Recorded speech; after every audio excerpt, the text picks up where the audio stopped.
how did you break out of statism, this belief system that we tackle that is the belief in authority? You mentioned it Mm. earlier, but it's sort of an ideology, believing in man's opinion that it should rule over others through man-made law and through government. How did you break out of statism? How long were you a statist? Well, I'm personally very blessed because I've never been a statist, and I actually come from a family that are more anarchists, right? That understand moral principles. I grew up on a ranch.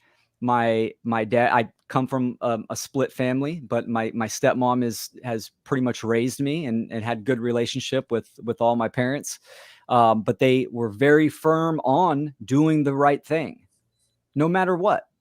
My dad, told me that it's okay to run from the cops. My grandpa did time in jail for not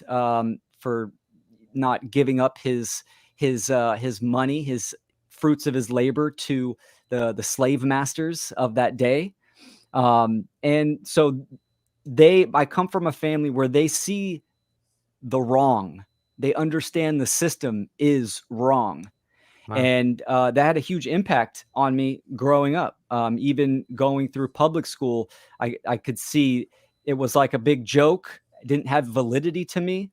Um, I was cherry picking on what I wanted to learn, which didn't actually aid me in doing well in public school because I didn't like to be told what to do.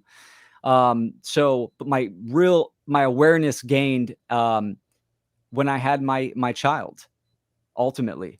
I've always been into mysticism and got pretty deep into occultism and understanding, in context of understanding nature and how nature operated.